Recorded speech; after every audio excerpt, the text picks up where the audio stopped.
තෙරුවන් සරණයි සියලු දෙනාටම. මේ ලෝකයේ තියෙන දුර්ලභම වගේම උත්තරීතරම කරුණු රාශියක් Taman සතු කරගන්නට සදැහැති බෞද්ධ පින්වුතුන් වාසනාවන්ත වෙලා තියෙනවා. ලෝකේ බුද්ධෝත්පාද කාලේ අතිශයින්ම දුර්ලභයි. මනුස්ස ජීවිතයක් ලබා ගන්නවා කියන එකත් කන කැස්බෑවෙක් වියසිදුරෙන් අහස බලන්නා වගේ බොහොම දුර්ලභ දෙයක්. හරිම දුෂ්කර දෙයක්. සද්ධර්ම ශ්‍රවණය කරන්න ලැබෙන එක හොඳ ප්‍රතිරූප දේශයක් ලැබෙන එක කොයිතරම් වාසනාවක්ද. අන්න ඒ වාසනාව අපේ බෞද්ධ පින්වතුන්ට ලැබිලා තියෙනවා. නමුත් එක පැත්තකින් බලනකොට ඒ ලැබිච්ච වාසනාවෙන් ප්‍රයෝජනය අරගන්නේ කීයෙන් කී දෙනාද කියලාත් පේන්නට තියෙනවා. කොහොම නමුත් ලැබුණු මේ උත්තරීතරම අවස්ථාවෙන් ප්‍රයෝජනය ලබා ගන්නා සදැහැති සත්පුරුෂයන්ගේ යහපත සඳහා සිදු කරන උතුම් ධර්ම සාකච්ඡාවකටයි ඔබ සම්බන්ධව සිටින්නේ. මේ විභජ්‍යවාද ශාසන සමීක්ෂා ධර්ම මණ්ඩපය. අදත් සුපුරුදු පරිදි ධර්ම මණ්ඩපය සඳහා වැඩම කොට සිටිනවා. ලබනෝරුව කන්ද ආරණ්‍ය සේනාසනාධිපති රාජකීය පඬිතු ශාස්ත්‍රපති කොත්මලේ කුමාර කස්සප පඬිතු හාමුදුරන් වහන්සේ. අපි තාමත් ගෞරවයෙන් හාමුදුරන් වහන්සේව පිළිඅර ගන්නවා. තෙරුවන් සරණයි කස්සප හාමුදුරුවෝ. අපි සති කිහිපයක් මුළුල්ලෙහිම දීඝනිකායාගත සංගීති සූත්‍රය පිළිබඳව සාකච්ඡා කරගෙන ආවා. ඒ සංගීති සූත්‍රෙහි ඇතුළත් වන උතුම් ධර්ම කරුණු එකින් එක අරගෙන ඔබට වඩාත් සුඛාවබෝධ වන ලෙස ධර්මයේ තියෙන අතිශයම සියුම් ගම්භීර ධර්ම පරාසයන් ස්පර්ශ කරමින් ඔබ වෙත ගෙන ආවා. ඒ පැහැදිලි කිරීම සිද්ධ කරා. ඉතින් අදත් අපට තියෙන්නේ ඒ සංගීත සූත්‍රයේහිම දැක්වෙන නාම රූප ධර්ම පිළිබඳව සාකච්ඡා කරන්නට. අපි පසුගිය සතිවල මේ පිළිබඳව සාකච්ඡා කළා. තවත් අපිට කතා කරන්න බොහෝ දේ තියෙනවා මේ පිළිබඳව. කසප හමුදුනේ අද අපි කතා කරමු නාම රූප ධර්ම පිළිබඳව. පසුගිය වැඩසටහන් වලටම අනුයාතව කතා කරමු. බොහෝ තැන්වල සඳහන් වෙනවා සූත්‍රවල මේ පංච උපාදානස්කන්ධයට හේතු පෙන්වන අවස්ථාවල් වලදී. රූපස්කන්ධයට හේතු පෙන්වනකොට ආහාරය පෙන්වනවා. කබලින්කාර ආහාරය. වේදනා සංඥා සංඛාරයන්ට හේතු පෙන්වනකොට ස්පර්ශය පෙන්වනවා. විඥාණයට හේතු අහනකොට නාම රූප පෙන්වනවා. එයි මේ වෙනස විඥාණයටත් මොකද්ද මේ වෙනස් විදිහකින් අපිට පේන්න තියෙන්නේ? විශේෂයෙන් අපි ගැන කතා කරමු. තෙරුවන් සරණයි සියලු දෙනාටම. ස්වාමීන් වහන්සේ මේ නාම රූප ධර්ම ගැන අපි සාකච්ඡා කරගෙන එනකොට පසුගිය දේශනාවන් වලදී අපි රූපය පිළිබඳව වැඩි අවධානයකින් කතා කළා. රූපකාණ්ඩය ආශ්‍රය කරගෙන ඒ ඔස්සේ අපි රූපය පිළිබඳව යම් අවබෝධයක් ලැබෙන විදිහට බොහෝ ප්‍රමාණයක් කතා කළා. ඒකේ විස්තර කරන්නට ගියොත් ඒ අනුව මම හිතන්නේ දිගින් දිගටම ඉතාමත් විශාල ප්‍රමාණයක් තියෙනවා අපිට රූපකාණ්ඩය ආශ්‍රයෙන් රූපය පමණක් විස්තර කරන්නට ගියොත්. ඒ නිසා රූපය අපි යම් මට්ටමකින් කතා කරලා ඒක සමස්තයක් විදිහට නාම රූප ධර්මයේ පිළිබඳවම කතා කරන්නට මෙතනදී මම හිතනවා යෝග්‍යයි කියලා. එතකොට අපිට මේ රූපය පැනවීම පිළිබඳව කතා කරනකොට ස්වාමීන් වහන්සේ සිහිපත් කළා වගේම බොහෝ සූත්‍ර දේශනාවන් වල දකින්නට තියෙන දෙයක් තමයි මේ කුමක් ප්‍රත්‍ය කරගෙනද රූපස්කන්ධයේ පැනවීම සිද්ධ කරන්න කියනකොට සතර මහා ධාතුව ප්‍රත්‍ය කරගෙන සතර මහා ධාතු හේතු කරගෙන තමයි රූපස්කන්ධය පනවන්නේ. සතර මහා ධාතුව හේතු කරගෙන සතර මහා ධාතුව ප්‍රත්‍ය කරගෙන රූපස්කන්ධය පනවනවා කියලා කියන්නේ රූපයේහි ධාත්වර්ථය කියලා කියන්නේ ස්වභාව අර්ථයක්. ඒ කියන්නේ පඨවි ආපෝ තේජෝ වායෝ කියන මේ ධාත්වර්ථයේ ස්වභාවාර්ථයකින් කතා කරන ටිකක්. එතකොට පඨවි ධාතුව කියනකොට පඨවි ලක්ෂණ පඨවි ස්වභාවය තද ගතියක් එතනදී අදහස් කරනවා. ආපෝ ධාතුව කියනකොට එතනදී මේ ගලන වැగిරෙන ඇලෙන බැඳෙන ආදී ස්වභාව ලක්ෂණයක් කතා කරනවා. තේජෝ වායෝ ධාතුන් කතා කරන්නේ ඒ විදිහටමයි. ස්වභාව ලක්ෂණයක් විදිහට. මේ සතර ධාතුව තමයි මූලිකම හේතුව රූපස්කන්ධයේ හැටියට කතා කරන්න රූපස්කන්ධයේ පැනවීමක් සිද්ධ කරන්නට. එහෙම කියන්නේ දැන් රූපය ගෝචර කරගන්න ආයතන පහක් ගැන අපි කතා කරනවා. ඇස, කන, නාසය, දිව, ශරීරය කියන මේ ආයතන පහෙන්ම රූපය ගෝචර කරගන්න ආයතන. ඇහැට පඨවි ආපෝ තේජෝ වායෝ කියන මේ එකක්වත් ගෝචර වෙන්නේ නැහැ. හැබැයි ඇහැට ගෝචර වෙන්නේ වර්ණ සටහන. වර්ණ සටහන යම්කිසි තැනක विद्यमान වෙනවා නම් ඒ වර්ණ සටහන विद्यमान වෙන්නේ පඨවි ආපෝ තේජෝ වායෝ කියන සතර මහා ධාතුව ඇසුරු කරගෙනමයි ඒ තැන ඇති තැනකම තමයි අපිට වර්ණ සටහනක් පෙනෙන්නේ. ඒ නිසා අපි ඇහැට පේනවා කියන තැනක සතර මහා ධාතුව සතර මහා ධාතුව නිසා පවත්නා උපාදාය රූපයත් කියන මේ දෙකම දත යුතුයි. ඇහැට රූපේ පෙනෙනවා නම් දර්ශනීය පැත්තෙන් නම් අපි රූපය ගැන කතා කරන්නේ. ඒ නිසා දර්ශනය කියන එකට සතර මහා ධාතුව හේතුයි සතර මහා ධාතුව ප්‍රත්‍යයයි රූපය පනවන්න. ඒ නිසා ඒක ඒ විදිහට කියනවා. නාසයේ පැත්තෙන් ආවොත් ගඳ සුවඳක් දැනෙන්නේ සතර මහා ධාතුව පවත්නා තැනක. සතර මහා ධාතුව ඇසුරු කරගෙන පවත්නා උපාදාය රූපයක් විදිහට තමයි ගන්ධ රූපය අපිට ලැබෙන්නේ. එතකොට මේ ගන්ධ රූපය කියන එක මහා භූත රූපයක් නෙමෙයි. නාසයට පඨවි ආපෝ තේජෝ වායෝ කියන ටික දැනෙන්නේ නැහැ. හැබැයි ගන්ධය දැනෙනවා. ගන්ධයට තනිව පවතින්න පුළුවන් කමක් නැහැ. මහා භූත රූපය ඇසුරු කරගෙන තමයි ගන්ධය පවතින්නේ. ඒ නිසා ගන්ධ සුවඳ පැත්තෙන් කතා කළත් ඒ විදිහටමයි. ශබ්දයේ පැත්තෙන් කතා කළොත් ශබ්දය කියන එක අපිට ඇහෙන්නේ යම්කිසි වස්තුවක් අතර ඇතිවන ගැටීමක් නිසා. එතකොට ඒ ගැටීම කියන දේ මහා භූත රූපයන් ආශ්‍රය කරගෙන ඇසුරු කරගෙනම පවතින දෙයක්. එතකොට මේ පෙනෙන බව, ඇහෙන බව, විඳින බව කියන මේ හැම දෙයකටම මූලිකම හේතුව අපිට සතර මහා ධාතුව විදිහට තමයි පනවන්නට තියෙන්නේ. ඒ සතර මහා ධාතු විදිහට පනවනකොට ඒ මහා භූත රූපයන් විදිහටම ඉදිරිපත් වෙලා නෙමෙයි මහා භූත රූපයන් ඇසුරු කරගෙන පවත්නා ඒ ස්වභාව ඒ ලක්ෂණයන්ගෙන් තමයි මේ දේවල් ඒ ආයතනයන්ට ප්‍රකට වෙලා තියෙන්නේ. එතකොට පඨවි තේජෝ වායෝ කියන ගතියින් සාමාන්‍යයෙන් ප්‍රකට වෙනවා පොට්ටබ්බේ කියන පැත්තෙන්. ඒ කියන්නේ කයට තමයි මේ දේවල් වල ප්‍රකට වීම සිද්ධ වෙන්නේ. ඒ හැරුණකොට කොයි වෙලාවකවත් ඒ ධාතුන් දකින්න, අහන්න, විඳින්න වෙනම පුළුවන් කමක් නැත්තේ නෑ. මේ පොට්ටබ්බේන් තොරව ඒ ධාතුන් එහෙම විඳින්න පුළුවන් කමක් නැත්තේ නැහැ. එතකොට මේ රූපය ගැන යම් විදිහකින් කතා කරනවා නම් ඒකේ මුලටම ගිහිල්ලා කතා කළොත් මේ සතර මහා ධාතුව කියන තැන තමයි කතා කරන්නට තියෙන්නේ. එතනින් එහාට වෙනත් බෙදා දැක්වීමක් රූපයෙහි බෙදා දක්වන්නට පුළුවන් කමක් නැත්තේ නෑ. අන්න ඒ නිසා යම්කිසි කෙනෙක් රූපස්කන්ධයයි කියලා පැනවීමක් කරනවා නම් ඒ පැනවීම කරන්නේ එක්කෝ දැකපු දෙයක්, අහපු දෙයක්, එහෙමත් නැත්නම් විඳපු දෙයක් පැත්තෙන්.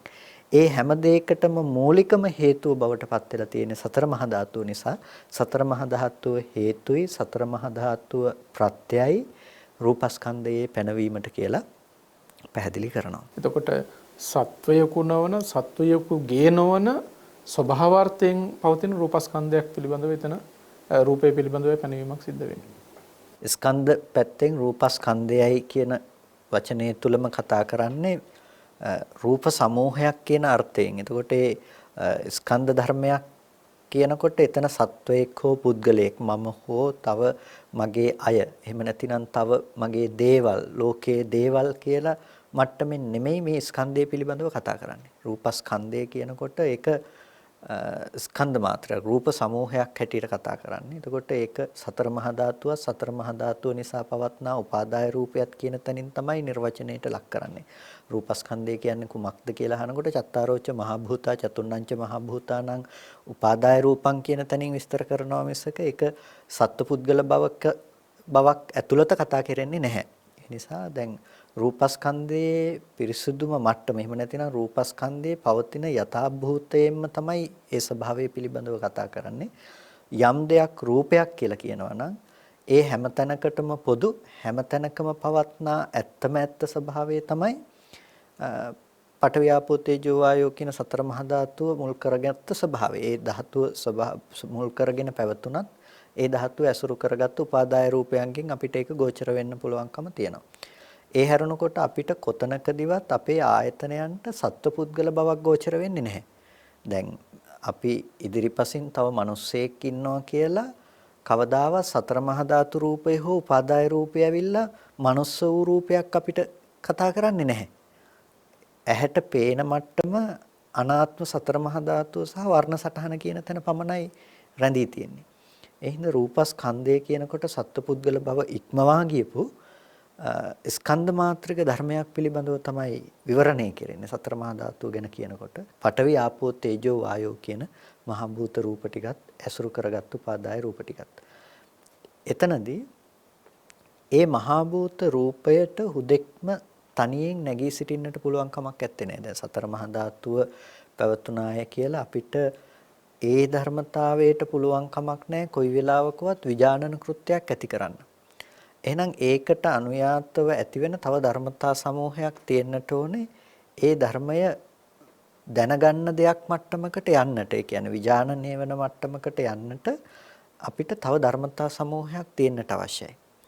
අන්න ඒ නිසා කතා කරනවා ස්කන්ධයන්ට හේතුන් පිළිබඳව කතා කරනකොට ස්පර්ශයේ හේතුයි ස්පර්ශය ප්‍රත්‍යයයි වේදනා ස්කන්ධයේ පැනවීමට. සතර මහා ධාතුව හේතුයි සතර මහා ධාතුව ප්‍රත්‍යයයි කිව්ව රූපස්කන්ධයේහි පැනවීමට. එතකොට අපි වර්ණ සටහන කියන තැනටත් ඇහැ කියන තැනටත් පොදු වුණ පැවැත්ම තමයි සතර මහා ධාතුව සහ සතර මහා ධාතුව ඇසුරු කරගත්ත උපාදාය රූපය කියන එක. චක්කු ප්‍රසාදය සහ වර්ණ රූපය කියන එකනේ සතර මහා ධාතුව ඇසුරු කරගෙන පවත්නා උපාදාය රූප ටිකක් මෙතන තියෙන්නේ. එතකොට ඒක රූපස්කන්ධයයි පැනවීමට ගිහිල්ලා මම හෝ මගේ හෝ තව සත්වයකගේ ඇහැක් හෝ රූපය කියන බෙහෙදයකින් නෙමෙයි එතන තියෙන්නේ. එතකොට ඒ රූපයේහි කර්තව්‍ය එතනින් සිද්ධ වෙනකොට රූපේ කෘත්‍ය සිද්ධ වෙනකොට ඒ කියන්නේ සතර මහා ධාතුවේ උපවත් බව ප්‍රසාදමය ඇහැ පැත්තෙන් සිද්ධ වෙනවා. ඒ උපවත් භාවයට බාහිර වර්ණ සටහනක පැමිණීම රූපේ පැත්තේ සිද්ධ වෙනවා බාහිර ආයතනය කියලා අපි ඒකට කියනවා. එතකොට ඒ වර්ණ සටහන. එතකොට රූප දෙකක් අතර තියෙන සම්බන්ධතාවයක් තමයි මෙතනදී කතා කරන්නේ. ඒක රූපස්කන්ධයයි කියන පැමිණීමට නැතිනම් රූපස්කන්ධයයි කියන සංඛ්‍යාවට ගියපු දෙයක් මිසක එතනින් එහාට ගණනය කරන දෙයක් නෙමෙයි. මේ විදිහට රූප ධර්මතා දෙකක් ඇති තැනක ඒකට අපි කියනවා පටිඝ සම්පස්සයක් කියලා. ඇහැට වර්ණ සටහනක් පතිත වෙනවා, ඇහැට වර්ණ සටහනක් ගැටෙනවා කියන ස්වභාවය. මෙන්න මේ පටිඝ සම්පස්සය ඇති තැනක එය හේතු කරගෙන තමයි වේදනා ස්කන්ධය පනවනවා නම් වේදනා ස්කන්ධය පනවන්න පුළුවන්කම තියෙන්නේ. ඒ වගේම ස්පර්ශය මුල් කරගෙන තමයි සංඥා ස්කන්ධය පනවන්නේ. ස්පර්ශය හේතු කරගෙනමයි සංඥා ස්කන්ධය පනවන්නේ. සංස්කාර ස්කන්ධය පනවනවා නම් සංස්කාර ස්කන්ධය පනවන්නේ ස්පර්ශය මුල් කරගෙනමයි. එතකොට වේදනා සංඥා සංස්කාර කියන මේ ධර්මතා ටිකම අර ස්පර්ශය මුල් කරගෙන ස්පර්ශය මූල හේතුව කරගෙන ඇති කරගත්ත ධර්මතා ටිකක්. ස්පර්ශය නැතිනම් කිසිම කලෙක වේදනාවක් හෝ සංඥාවක් හෝ සංස්කාරයක් හෝ ඇතිවීම පේන්නේ නැහැ.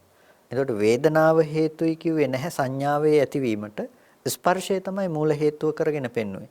ස්පර්ශ වුණාට පස්සේ ස්පර්ශය පිළිබඳව ඇතිවන විදීම් ස්වභාවය, ස්පර්ශය පිළිබඳව ඇතිවන හැඳිනීම් ස්වභාවය සහ ස්පර්ශය පිළිබඳව ඇතිවන මානසිකාර ලක්ෂණය හිතනකම කියන ස්වභාවය මේ ඔක්කොම ස්පර්ශ ප්‍රත්‍යයෙන් හටගත්ත දේවල්. ස්පර්ශය හේතු කරගෙන හටගත්ත දේවල්. එහෙනම් දැන් රූපය තියෙනවා. රූපය ඇසුරු කරගෙන පවත්නා ඒ රූපය, ඒ කියන්නේ රූපායතන දෙකක සම්බන්ධතාවය සිද්ධ වෙනකොට එතන පවතින නාම ධර්මතා ටිකක් කියලා කියන වේදනා සංඥා සංස්කාර කියන ස්කන්ධ ධර්මතා ටිකක් තියෙනවා.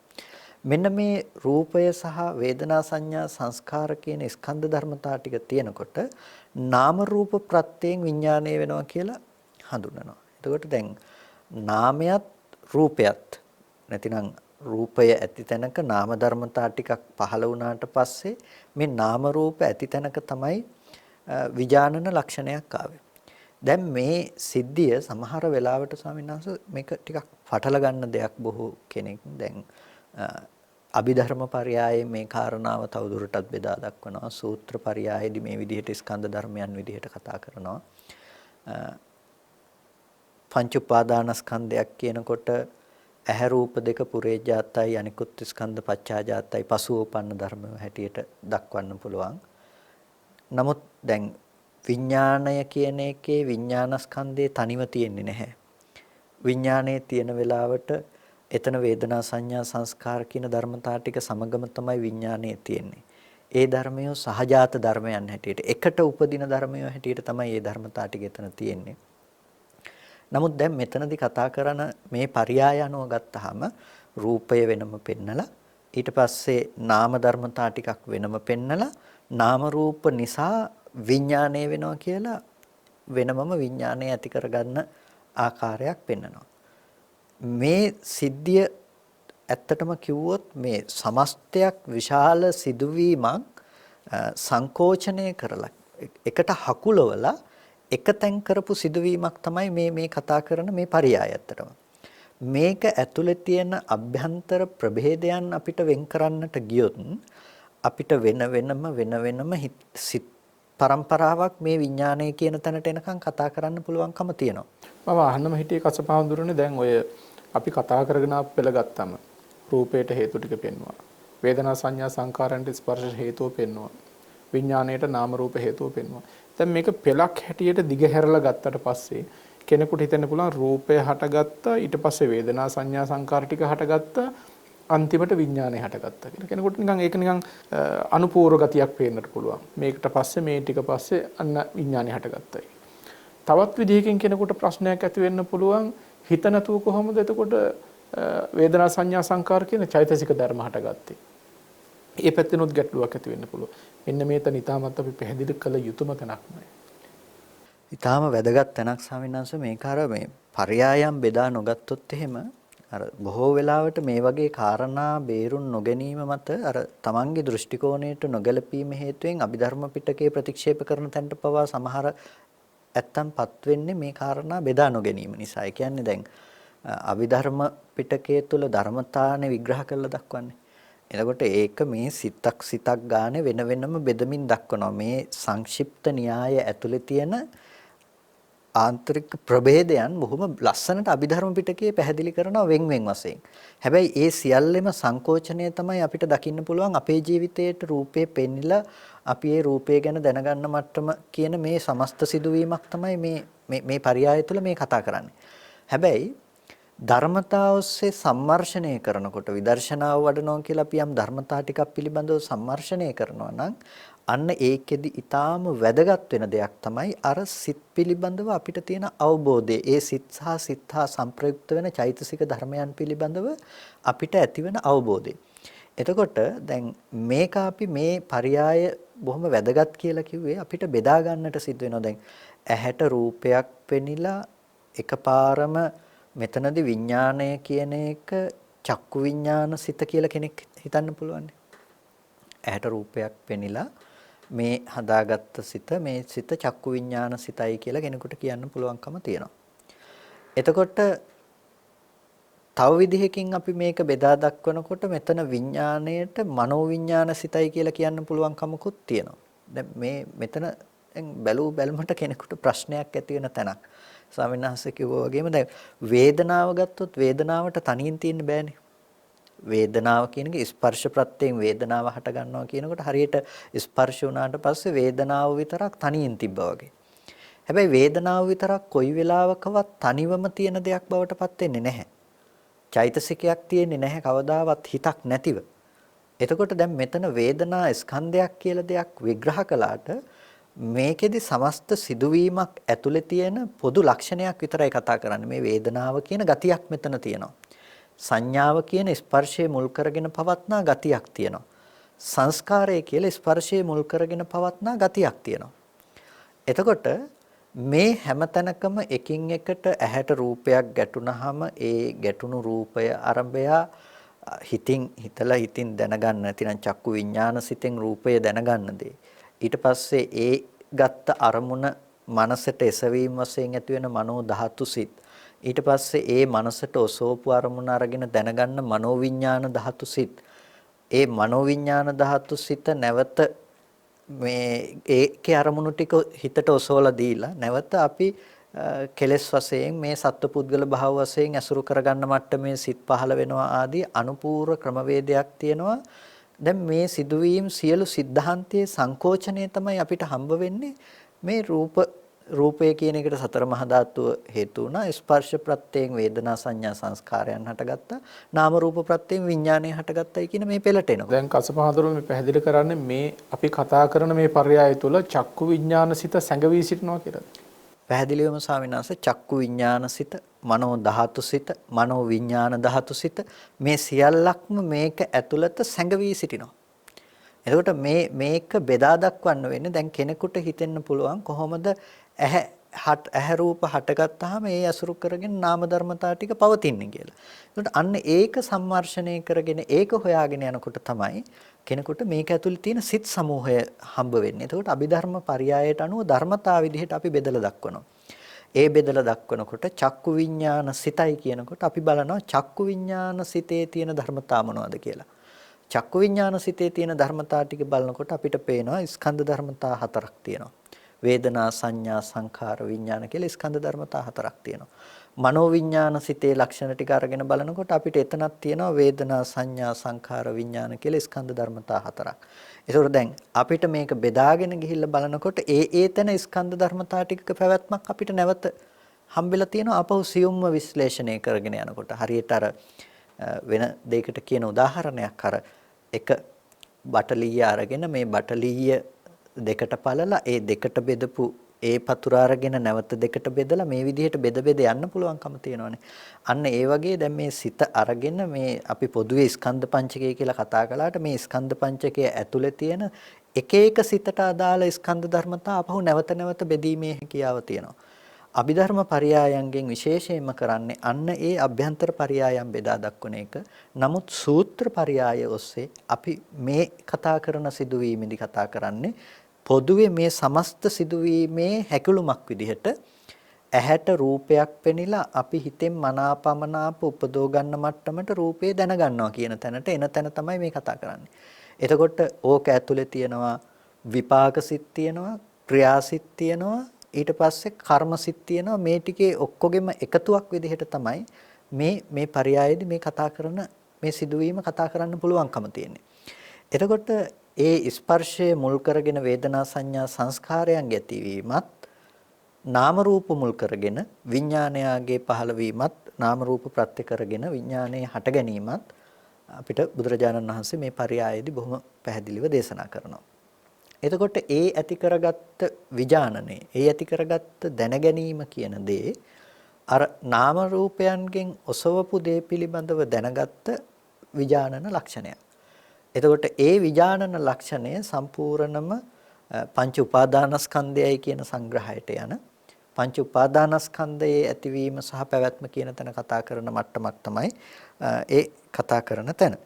එතකොට මේ විදිහට නාම රූපයන්ගේ පැනවීම මේ පනවන දේම තමයි නාම රූප නිරෝධයේ පැත්තට අපිට යම් වෙලාවක කතා කරන්න පුළුවන්කම තියෙන්නේ. මොකද නාම රූපය නිරුද්ධ කරන්න පුළුවන් දෙයක්. එතකොට මේ නිරුද්ධ කරන්න පුළුවන් නිසාම තමයි විඥානය නිරුද්ධ කරන්න පුළුවන් වෙන්නේ. එතකොට ඒකට ගැළපෙන පරයයක් ඔස්සේ ඕනේ මේක බෙදා දක්වන්න. එතකොට මේ නාම රූප නිසා විඥානය හට ගන්නවා කියලා කියනකොට මේක ඇතුලේ තියෙන්න අවශ්‍යයි ඒක නිරුද්ධ කරලා ජීවත් වෙන්න පුළුවන් වටපිටාව මේ විග්‍රහය තුලින් අපිට පෙන්වන්න පුළුවන්කමත් තියෙන්නට අවශ්‍යයි. දැන් මේ විග්‍රහයත් එක්ක මෙතන තියෙනවා ඊ타ත්ම ගම්භීර ධර්ම කරුණු රාශියක් ඔබට තේරුම් අරගන්නට. කසපහඳුරනේ ඇහැට රූපයක් ගැටෙනකොට ඒ ස්පර්ශයත් එක්ක වේදනා සංඥා සංඛාර කියන චෛතසික ධර්ම උපදිනවා. එතකොට මේ තුල කොහොමද අපි අනාත්ම ලක්ෂණය මතු කරගන්නේ මේ ස්කන්ධයන්හි පවතින යථාර්ථය අවබෝධ කරගෙන රූපය තුල වේදනා සංඥා සංඛාර විඥාන කියන ධර්මතා තුල සත්පුද්ගල භාවයකින් තොර මෙන්න මේ පටිච්ච සමුප්පන්න ක්‍රියාවලියක් පවතින්නේ මෙතන කියන කොහොමද අපි පැහැදිලි කරගන්නේ? ඒකෙදි වැදගත්ම දේ තමයි ස්වාමීන් වහන්සේ දැන් ගොඩක් වෙලාවට බොහෝ දෙනෙක් අහන ප්‍රශ්නකුත් තියෙනවා මෙතනදී. දැන් මේ අපි නිරතුරුව කතා කරන දෙයක් තමයි රූපේ පිළිබඳව. ඇයි රූප පිළිබඳව කතා කරන්නේ? නාම ධර්මතා පිළිබඳව කතා කරන්නේ නැත්තේ ඇයි කියන ප්‍රශ්නයත් ගොඩක් දෙනෙක් නගන ප්‍රශ්නයක්. දැන් ස්කන්ධයන්ගේ මුල්ම ස්කන්ධය මොකක්ද කියලා බැලුවොත් රූපස්කන්ධය. අට්ඨාරස ධාතුන්ගේ මුල්ම ධාතු ටික මොනවද කියලා බැලුවොත් රූපය. ආයතනයන්ගේ මුල් ආයතන ටික මොනවද කියලා බැලුවොත් රූප ආයතනේ. සතර සතිපට්ඨානයේ මුලින්ම පෙන්වන අනුපස්සනාව මොකක්ද කියලා බැලුවොත් කායානුපස්සනාව රූපේ පිරිසිඳ දැකීම පිණිස. අනාගාමි ඵලයටපත් වීම පිණිස යමක් පිරිසිඳ දැක්කිය යුතු නම් ඒ රූපස්කන්ධය පිරිසිඳ දැකීමෙන් ඔහුට අනාගාමි ඵලයටපත් වන්නට පුළුවන්කම තියෙනවා. එතකොට මොකද කාමාවචර සත්‍යෝ කාම භූමියේ සත්‍යෝ රූපය අනුව ගිහිලා රූපය පරියාපන්නව වාසය කරන නිසා. එහෙනම් රූපය පිළිබඳව පිරිසිඳ දැකීම තමයි අපිට අද වැඩි යුතු වෙන්නේ. ඒ නිසා තමයි අපි රූපය බොහොම ගැඹුරින් කතා කරන්නේ. ඒ වගේම රූපය යම් මට්ටමකට පිරිසිදු දකින්නවා නම් අද මේ මට්ටමේ ඉන්න කෙනෙක් නාම ධර්මතා ටික නිතින්ම ඔහුට පිරිසිදු දකින්න පුළුවන්කම තියෙනවා. ඒ රූපයේ පිරිසිදු දකින්න මට්ටමට නාම රූප පරිච්ඡේදයක් සිද්ධ කරන්න පුළුවන්කම තියෙනවා. එතකොට මේ විදිහට නාම රූප ධර්මයන්ගේ එයාට පිරිසිදු දකින්න වෙන්නේ සත්පුද්ගල බව ඉක්මවා යන ඥාන දර්ශනයක් ඇති වෙන විදිහට. ඒ කියන්නේ රූපය ගැන කතා කරන මම හෝ නාම ධර්මයේ කතා කරන පුද්ගලයෙක්ින් ඉඳීමක් ගැන නෙමෙයි මේ කතා කරන්නේ. අලියෙක් දැක්කම මට බය හිතුණා නෙමෙයි. මට එහෙම දුකක් හිතුණා නෙමෙයි. ඒ කියන්නේ පුද්ගලයෙකුට ඇති වෙන දෙයක් ගැන නෙමෙයි මේ කතා කරන්නේ. මේ මමත්වය නැතිනම් මේ පුද්ගලයා කියන ස්වභාවය හැදුණු තැන තියෙන යථාර්ථය තමයි පෙන්වලා දෙන්නේ. එතකොට තමන්ට හැම වෙලාවකදීම තමන් ගොඩනගෙන හැටි ගැන දැනුමක් මේ ඔස්සේ ගොඩනගෙන්නට ඕනේ. තමන්ට ලෝකය කියලා හම්බෙන දේ ගොඩනගෙන ආකාරය පිළිබඳව දැනුමක් ඥානයක් තමයි මේ ඔස්සේ ඇති වෙන්නට අවශ්‍ය. එතකොට ස්කන්ධය පිළිබඳව රූපස්කන්ධයයි කියලා කතා කරනකොට එයාට සතර මහා ධාතුව සහ උපාදාය රූපයන්ගෙන් තොර දෙයක් කතා කරන්න පුළුවන් කමක් නැහැ. එතකොට සතර මහා ධාතුව සහ උපාදාය රූපය හම්බ වෙන්නේ නැත්නම් එයාට හම්බ වෙනවා නම් එයාට නිකම්ම පේනවා දැන් අපි අම්මා තාත්තා දුව පුතා ආදරණීය වස්තු නැතිනම් ඇලිය යුතු ගැටීම් ඇති කරගන්න දේවල් තියෙනවා නම් මේ ලෝකේ ඔක්කොම මේවා හුදු සංකල්පමය වශයෙන් උපද්දගත්ත වැරදි දේවල් කියලා Tamanට දකින්න පුළුවන්කම තියෙනවා. ඇයි එයාට රූපස්කන්ධයේ බඳු දෙයක් හම්බ වෙන්නේ නැහැ.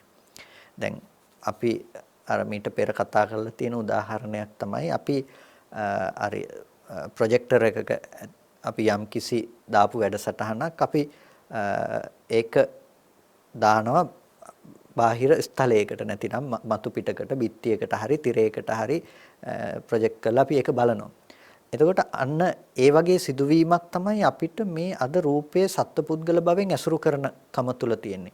අපිට එහෙම බලාගෙන ඉන්නකොට පේන්නේ බිත්තියවත් තිරේවත් නෙමෙයි අර යන චිත්‍රපටිය තමයි අපිට පේන්නේ. අන්න ඒ වගේ අද අපිට රූපය ඇතුලේ සත්පුද්ගල බව ප්‍රකට වෙනවා. රූපය කියන එකට වඩා සත්පුද්ගල භවෙන් තමයි අපිට ලෝකයේ ඇසුරු වෙන්නේ. හැබැයි යම් මොහොතක අපිට ඇත්තටම අපි බලන් ඉඳලා තියෙන්නේ චිත්‍රපටිය දිහාද බිත්තිය දිහාද කියලා බැලුවොත් අපි ඇත්තටම බලන් ඉඳලා තියෙන්නේ බිත්තිය නැතිනම් තිරේ දිහා තමයි බලාගෙන ඉඳලා තියෙන්නේ. මෙතන මේ චිත්‍රපටිය ඉක්මවා යන මට්ටමකට අපිට නුවණක් ඇති කරගන්න පුළුවන් වුණොත් අපිට පේනවා චිත්‍රපටියට එහා ගියපු බිත්තියේ පැවැත්මක් කියන එක. අන්න ඒ වගේ එතකොට බිත්තියේ පැවැත්ම පේනකොට අපි චිත්‍රපටි මානසික මට්ටමින් මිදෙනවා. සතර මහා ධාතුව කියන එක යම්කිසි කෙනෙක් පිරිසිඳ දැක්කොත් සතර මහා ධාතුව නිසා පවත්නා රූප කියන එක පිළිබඳ අවබෝධ කරගත්තොත් ඒ කෙනාට පේනවා මේ සතර මහා ධාතුව හෝ උපාදාය රූපයන් තුල සත්පුද්ගල බවක් නැහැ කියන එක. ඒ වගේම රූපය අහුත්වා සම්භූතං හුත්වා නභවිස්සති අහුත්වා සම්භූතං නොවි හටගත්තා. ඒ වගේම හුත්වා නභවිස්සති වී අනාගතයට නොවන දෙයක්.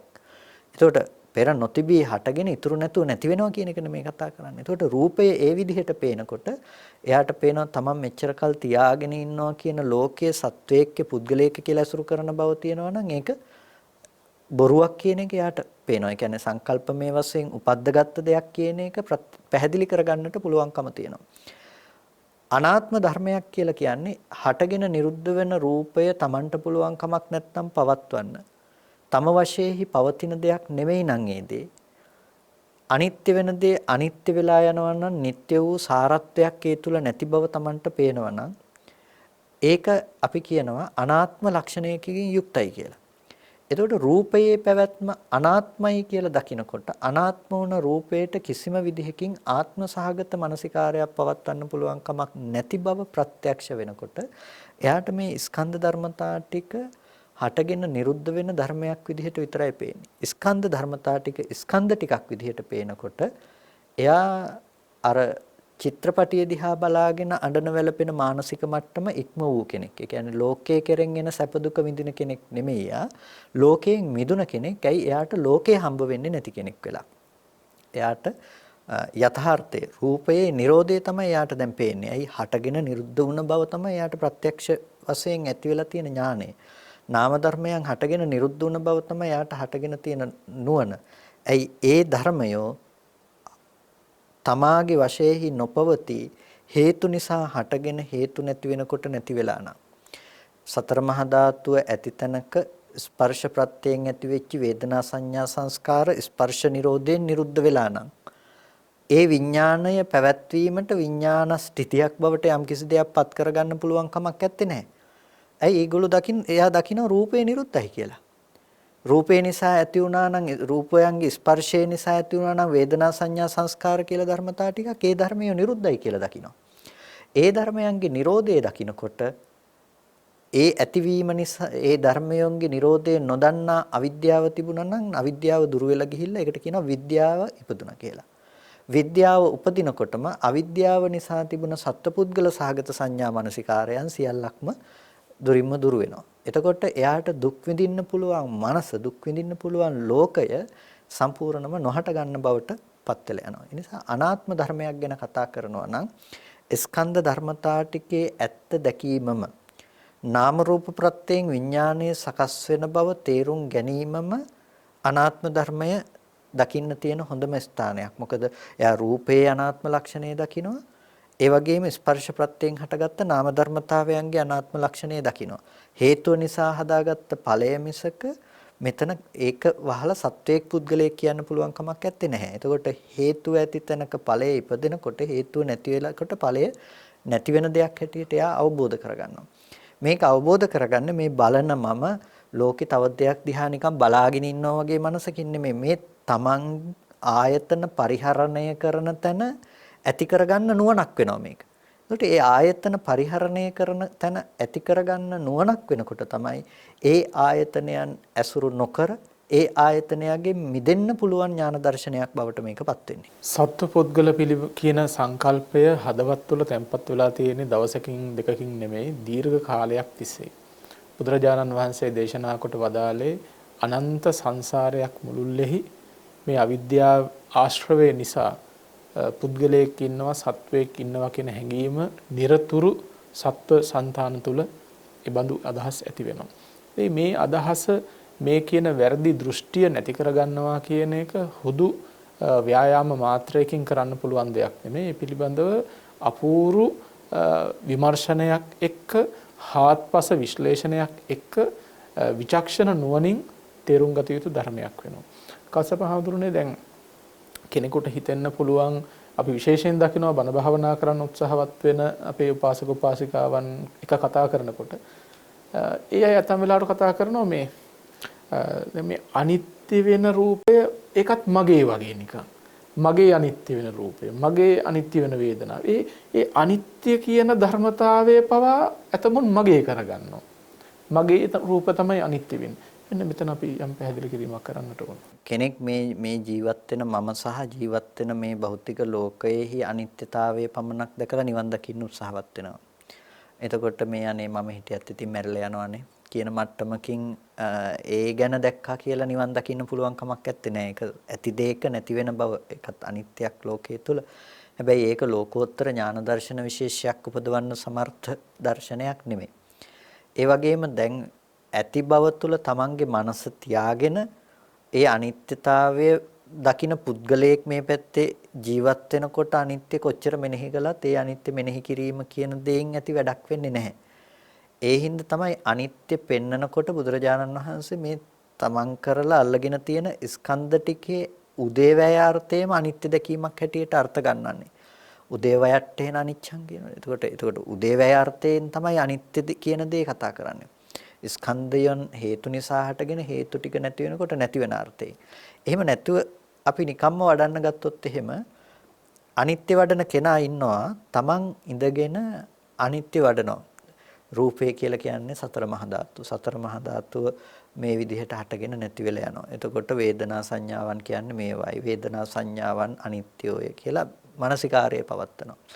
හැබැයි අනිත්‍ය මානසිකාර්යය පවත්වන පුද්ගලයා මේ පැත්තේ හැම වෙලාවකදීම වාසය කරනවා. ඒ පුද්ගලයාට දේවල් ඇසුරු වෙන්න ඕන තරම් පුළුවන්කම තියෙනවා. මේ වඩන අනිත්‍ය නිවැරදි දෙයක් නෙමෙයි. මොකද ඒ වඩන අනිත්‍ය පුද්ගල බව තවදුරටත් තහවුරු කරන කර්මාභිසංස්කාරයක් සිද්ධ වෙන තැනක් විතරයි ඒ වඩන අනිත්‍යත්. ලෝකයේ යම් නිවැරදි දෙයක් හිතුව වෙන්න පුළුවන්. නමුත් ලෝකෝත්තර මාර්ගයක් ඒන් මතු කරගන්න පුළුවන් කමක් නැහැ.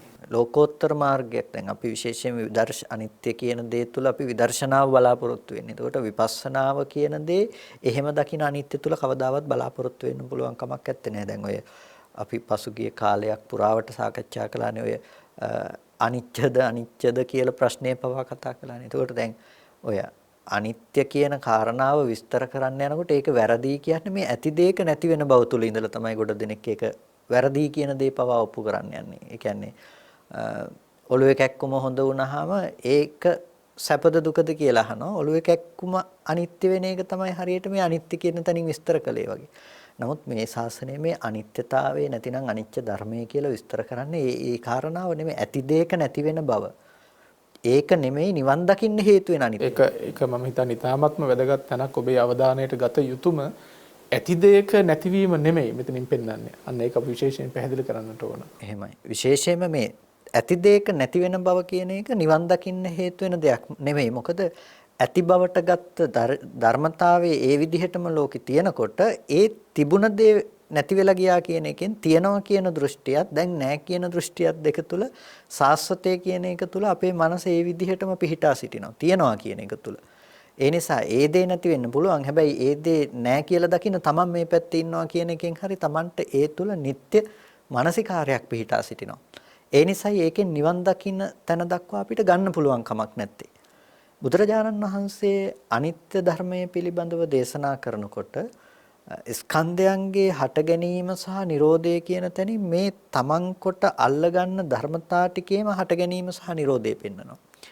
ආයතන ධර්මයන්ගේ අනිත්‍යතාවය පෙන්වනවා. මහණෙනි ඇස නිට්ටයද අනිත්‍යද? රූප නිට්ටයද අනිත්‍යද? චක්කු විඥානය නිට්ටයද අනිත්‍යද? දැන් මෙහෙම අහනකොට අනිත්‍යයි ස්වාමීනි කියලා පිළිතුරු දෙනවා.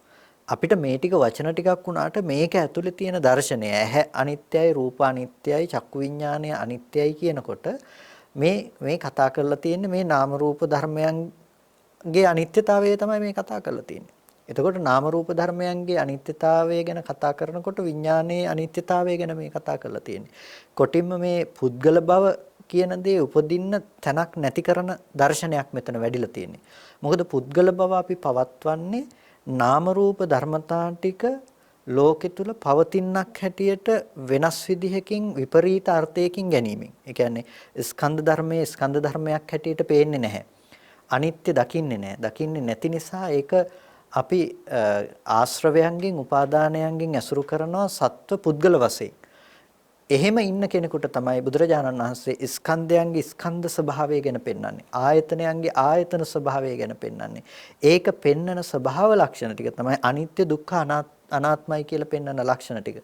එතකොට ඒ රූප ස්කන්ධයන්ගේ නැතිනම් ආයතනයන්ගේ අනිත්‍යතාවය කියලා කියන්නේ මේ රූපයේහි අනිත්‍ය බව, වේදනා සංඥා සංස්කාරයන්ගේ අනිත්‍ය බව කියන දේ ප්‍රකට කර ගැනීම.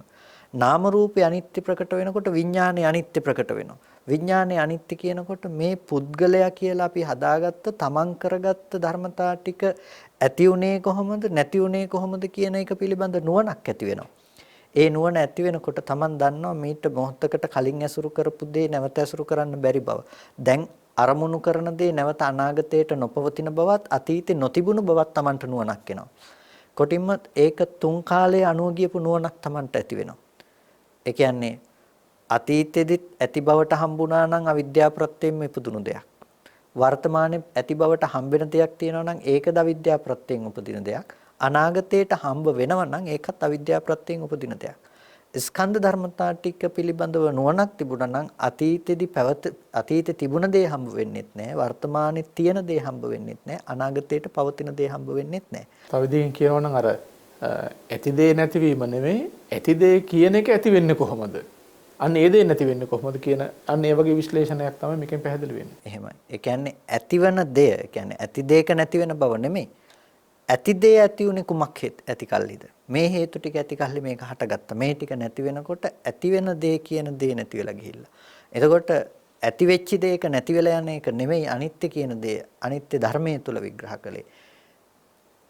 ඇති බවට ගන්න පදනමක් නැති කළා දෙයක්. ඒ අනිත්‍යතාවය තුළ දෙයක් ඇති බවට, ඒ කියන්නේ නැති වෙන්නත් ඇති වෙන්න දෙයක් නැති කළා. ඇති දෙයක් තිබුණොත් තමයිනේ ලෝකෙ තුල අපි ඇති දේ නැතිවීම දකින්නේ. හැබැයි ඇති වෙන්න දෙයක් නැති වුණොත් එහෙම හේතුඵල ධමක දර්ශනය තුල ගෙනාව එතෙන්ට. ඇති වෙන්න දෙයක් නැති කළා ලෝකෙ තුල. එතකොට ලෝකේ පැවැත්මක් ගොඩනගන්න තැනක් තිබ්බේ නැහැ. ඒකට තමයි අනිත්‍ය පෙන්වුවේ. අනිත්‍ය කියන තැන හටගෙන නිරුද්ධ වෙන අර්ථයකින්ම ප්‍රකට කරන්න හේතුනේ ඒක. එතකොට රූපය අනිත්‍යයි කියලා පෙන්වනවා. රූපය අනිත්‍යයි කියන තැන ඇහැ සහ රූපය කියන මේ දෙක අතර තියෙන මේ පටිඝ සම්පස්සේ සිද්ධ වෙන තැනම ඒ ධර්මයන්ගේ Nirodhe සිද්ධ වෙන බව පෙන්වනවා. එතකොට එහෙම රූපය අනිත්‍ය වෙනකොට ඒ අනිත්‍ය වෙන රූප ධර්මතා ටික ඇති තැනකනේ දැන් චක්කු විඥානය ඇති උනේ. එහෙනම් චක්කු විඥානය නිට්ටය වෙන්න පුළුවන් කමක් නැහැ. අනිත්‍ය හේතු ටික නිසා නම් මේක හටගත්තේ. එහෙනම් ඒ චක්කු විඥානය අනිත්‍යයි. අනිත්‍ය ධර්මතා ටිකක් ඇති තැනක හටගත්ත දේ. එතකොට මේ විදිහට හේතුව නැති වෙනකොට ඵලය නිට්ටයයි කියන්නේ නැහැ. ඵලය අනිත්‍යයි.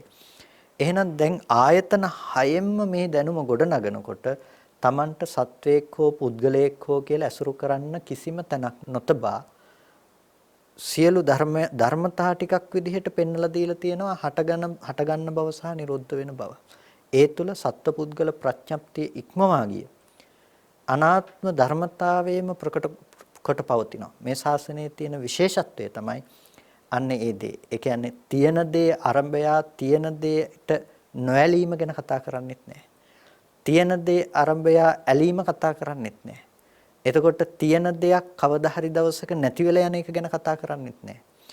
මේ තියනවා කියලා ගත්ත දේ අවිද්‍යා ප්‍රත්‍යයෙන් ඉපදුණු දෙයක්.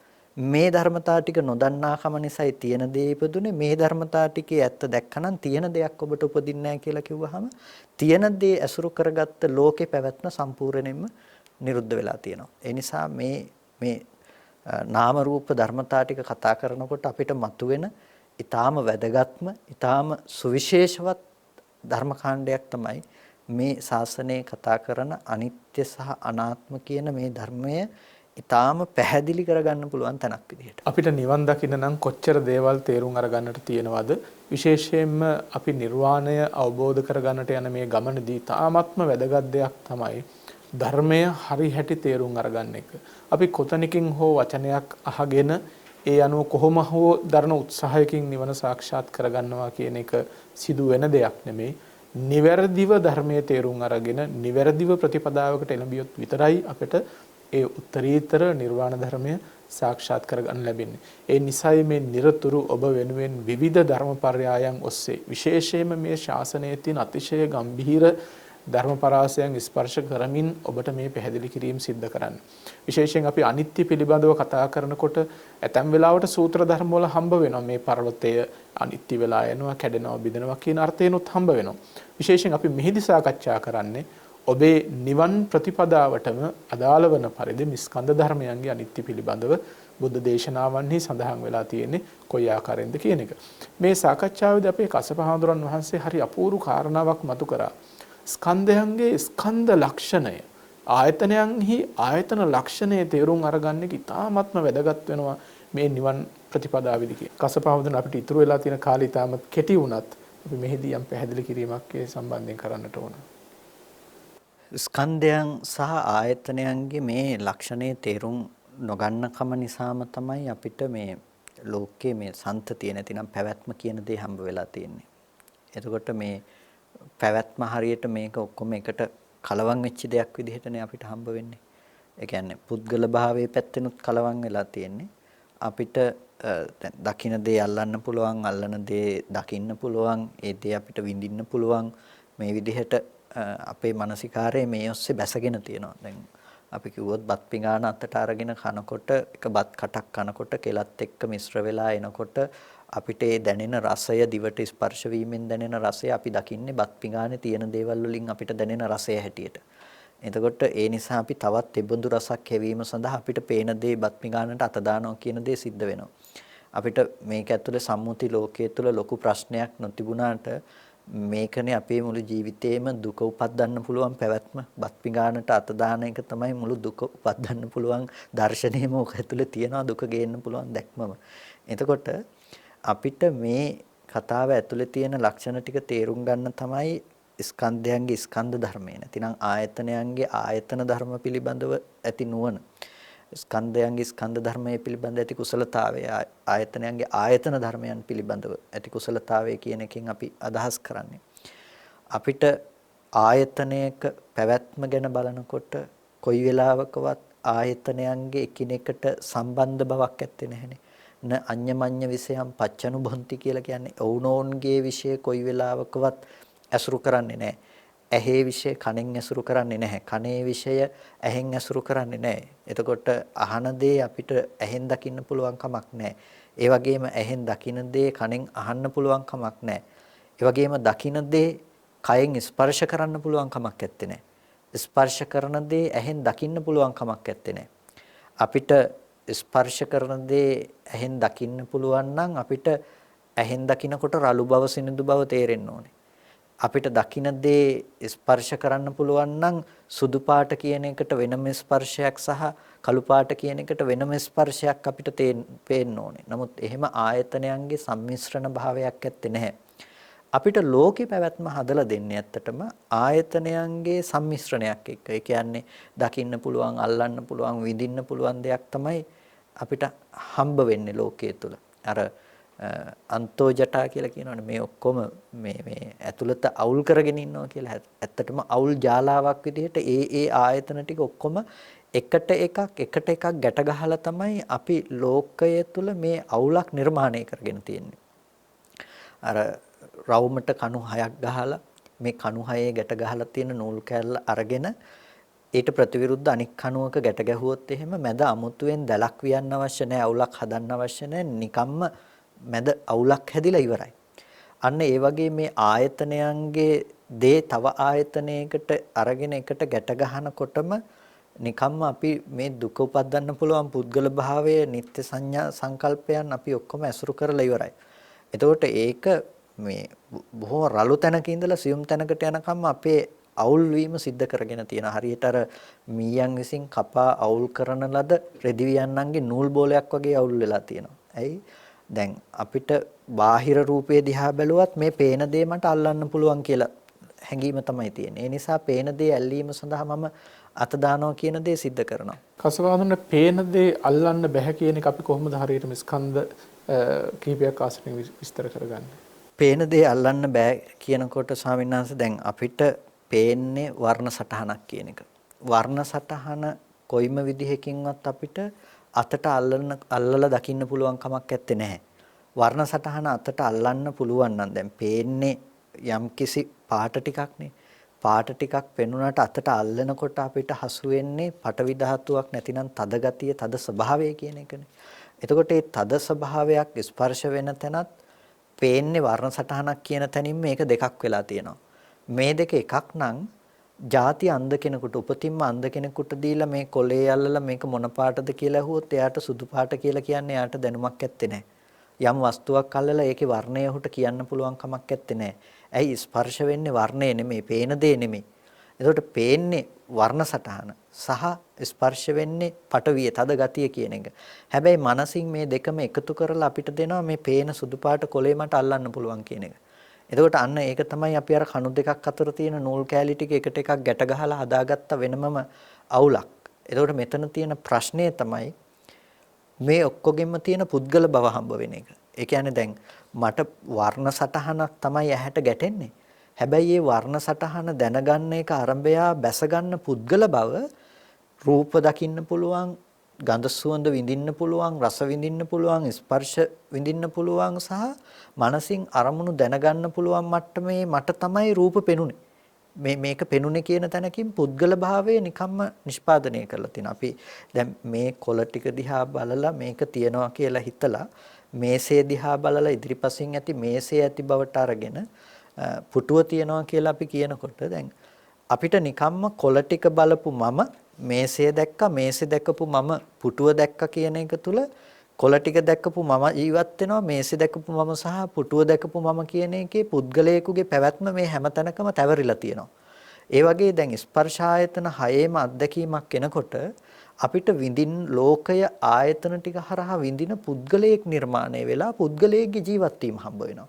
අන්න ඒ පුද්ගලයෙකුගේ ජීවත් වීම හම්බ වෙනකොට දැන් සැප දුක එන්න පුළුවන්කම තියෙන්නේ ඒ පුද්ගලයාට. එතකොට ඒ පුද්ගලයා සම්පූර්ණයෙන්ම ඒකට කියනවා අංගපච්ඡංග සමන්නාගත පුද්ගලයෙක් කියලා.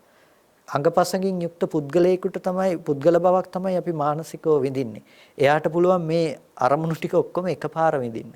හැබැයි යථාර්ථය වෙන්නේ කොයි වෙලාවකවත් දෙකක් එකපාර හටගන්නේ නැහැ. මේක දැක්කොත් ඒ කියන්නේ අපිට පුළුවන් නම් අර එක කණුවක ගැට ගහලා තියෙන නූල් කෑල්ල අරගෙන අනිත් කණුවක ගැට ගහන්න නැතුව ඒ කණුවෙම ගැට ගහන්න. මැද දැලක් ලිහන්න ඉතුරු වෙන්නේ නැති වෙයි. ඒ වගේ අපිට පුළුවන් නම් ආයතනයන්ගේ ආයතන ලක්ෂණ ටික තේරුම් අරගෙන ඒ තැන හටගත්ත දේ ඒ තැන නිරුද්ධයි කියන එක දකින්න. කොටිම කිව්වොත් දිත්තේ දිත්තමත්තන් සුතේ සුතමත්තන් මුතේ මුතමත්තන් විඤ්ඤාතේ විඤ්ඤාතමත්තන් කියන එක දැක්කොත් දිත්තය දකින්න දේ අපිට විඳින්න වෙන ආයතනයකින් පුළුවන් කමක් නැහැ කියන එක අපි තේරුම් ගත්තොත් එතනම අපි අර නූල් කෑල්ල ඒ කණුවෙම ගැට ගහලා තියෙනවා. නැත්තම් අවුල නිරවුල් කරලා තියෙනවා. අවුල ලිහලා දාලා තියෙනවා. එතකොට මේ ධර්මතා ටික අස්සේ අපිට රැවටෙන්න ඉඩක් නැති තැනකට අපි අපේ මනසපත් කරගෙන තියෙනවා. එතනදි තමයි අපිට මේ ආයතනයන්ගේ ආයතන කුසලතාවයේ වැදගත් වෙන්නේ. ස්කන්ධයන්ගේ ස්කන්ධ කුසලතාවයේ වැදගත් වෙන්නේ. එතකොට අපි දන්නවා රූපයේහි ස්වභාවය ඇහැට පාට ටිකක් විදිහට එනකම මිසක මට කොලයක් විදිහට හෝ මේසයක් විදිහට එන බව නෙමෙයි කියලා. ඒ වර්ණ සටහන නැවත කවදාවත් ආයේ උපදින්නේ නැහැ කියලා දන්නවා. ඒ වර්ණ සටහන ගෝචර කරගත්ත ඇහැ චක්කු ප්‍රසාදයේ නැවත කවදාවත් උපදින්නේ නැහැ කියලා දන්නවා. ඒ විදිහට ඇස සහ රූපයේ Nirodhe දකින්න කෙනාට නැවත ඒ දැකපු රූපේ කවදාවත් ආයේ දකින්න බෑ කියන නුවණක් ඇති වෙනකොට එයාට ඒ රූපයෙන් මිදෙන්නට අවශ්‍ය ඥාන දර්ශනය තමයි ඒ ඔස්සේ ඉස්මතු වෙලා තියෙන්නේ. එයා කවදාවත් කලින් දැකපු රූපේ නැවත දකින්න යන්නේ නැහැ රූපය අනිත්‍ය දැකපු නිසා. කොටිම කියනවා නම් අර දිවට ස්පර්ශ වෙන බත් කටේ රසය ලබා ගැනීම සඳහා බත් පිඟානට අත දාන මෝඩකම යාගේ නැති වෙලා තියෙනවා. එයා දන්නවා ස්පර්ශ වුණු රසය නැවත කවදාවත් මේ බාහිරින් හොයන්න පුළුවන් කමක් නැහැ කියලා. ඒ නිසා යාට ලෝකයේ තුල ප්‍රනිධිය ඇත්තේ නැහැ. ප්‍රාර්ථනා සංඛ්‍යාත දේවල් ඇත්තේ නැහැ. දුක ගේන්න පුළුවන් හැම පැත්තක්ම ඔහුට ආවරණය වෙලා තියෙනවා. ඒ නිසා ආයතනයන්ගේ ආයතන කුසලතාවයේ ස්කන්ධයන්ගේ ස්කන්ධ කුසලතාවයේ පිළිබඳව අපි වැඩි අවධානයක් දෙන්නට අවශ්‍යයි ධර්ම ප්‍රතිපදාව තුළ අපි ගමන් කරනකොට. දිත්තේ දිත්තමත්තං සුතේ සුතමත්තං මුතේ මුතමත්තං විඤ්ඤාතේ විඤ්ඤාතමත්තං කියන මේ දේශනාවත් එක්ක දැකීම දැකීමක් පමණයි, ඇසීම ඇසීමක් පමණයි, මේ දැනන දේ දැනීමක් පමණයි. මේ කෙටි බුදුවදන් ටිකෙන් අනාවරණය වන ධර්මතාවයන් සීමා කළ නොහැකි තරම් අසීමාන්තික ධර්ම විශ්ලේෂණයන් බව ඔබ දැනගෙන හිටියද? බුදුරජාණන් වහන්සේගේ සමස්ත ධර්ම පද්ධතියම මේ කෙටි වදන් කිහිපයට එකතු කරන්න පුළුවන්කම තියෙනවා. ඒ වගේම අපේ ජීවිත පිළිබඳව අනන්ත සංසාරයක් ගෙවාගෙන එන කෙලෙස් දුරු කරගන්නකම් අනන්ත සසරක් යන්නට වී තිබෙන මේ අනන්ත සසර ගමන පිළිබඳව අපේ ජීවිත පිළිබඳව මනා දැනුමක් අවබෝධයක් ලබා ගන්නට ඒ කෙටි වදන් කිහිපය අපිට කොයිතරම් උපකාර වේවිද? ඉබඳු ඌම තවත් උතුම් ධර්ම සාකච්ඡාවක් සමගින් ලබන සතියේදීත් ඔබව හමු වීමට බලාපොරොත්තු වෙනවා. විශේෂයෙන් අද ධර්ම සාකච්ඡා මණ්ඩපය සඳහා වැඩම කොට වදාළ ලබනෝරුව කන්ද ආරණ්‍ය සේනාසන අධිපති රාජකීය පඬිත ශාස්ත්‍රපති කොත්මලේ කුමාර කස්සප පඬිත හඳුරන් වහන්සේට අපි විශේෂයෙන්ම පුණ්‍ය අනුමෝදනා කරනවා. ඒ වගේම රැස් කරගත් මේ අති උදාර කුසල සම්භාර ධර්මයන් අපගේ ගුරු දේවයන් වහන්සේ වන පූජනීය මාංකඩවල සුදස්සන ස්වාමින් වහන්සේටත් ඒ වගේම අපේ ගෞරවනීය හාමුදුරන් වහන්සේලාටත් සදේවක ලෝකයාටත් ලෞතුරු නිවන් පිණිසම හේතු වාසනා වේවායි ආශිර්වාද කරනවා. හැම දිනාටම තෙරුවන් සරණයි. තස්සා භගවතෝ අරහතෝ